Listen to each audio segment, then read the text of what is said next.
Bu dunyoda shahid bo'lib o'ldi deyaptilar payg'ambar sollallohu alayhi vasallam. Payg'ambar sollallohu alayhi vasallam ilbas jadidan, eng zo'r kiyimlarni kiy deyaptilar. Musulmon odam eng zo'rini kiyadi. Eng chiroyli, eng oldi, eng zo'r kiyimlarni kiyadi musulmon odam. Xuddi xol kabi bo'ladi. Rasululloh aytibdilar, ilbas jadidan, zo'r kiyimlarni kiy. Va'ish hamidan. Eng zo'r hayotda yasha deyapti. Eng chiroyli, eng go'zal holatda yasha. Ammo va mut shahidan, shahid bo'lib o'lgan deyaptilar. Bu dunyoda shahid bo'lib o'ldi deyaptilar payg'ambar sollallohu alayhi vasallam. Shahid bo'lib o'lish nima degani o'zi?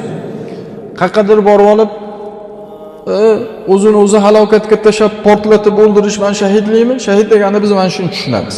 Yo'q. Shahidlik nima? Ota-onamizga zo'r xizmat qilib qo'ydik. Ota-onamiz aytayapti-da, bolam men sendan roziman deyapti. Mana shunda vafot etsak, mana shu shahidlik. Ishoning akalar. Ota-onaga zo'r xizmat qilib o'tsa, vafot topsa, mana shu shahidlik bo'ladi.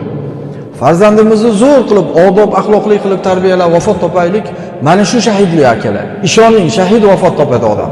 Qiynalgan oshna og'aynimizga yordam berib qo'yaylik, mana shunda vafot topaylik, birodarimizni, qiynalgan birodarimizni xizmatida vafot topaylik, akalar, mana shu shahidlik. Silay rahim, qarindosh urug'chilik, silay rahimni buzmasdan, uzmasdan vafot topaylik, mana shu shahidlik. Hech bo'lmadi deganda, birovga ozor bermasdan, zarar bermasdan, zulm qilmasdan vafot topish, akalar, mana shu haqiqiy shahidlik bo'ladi.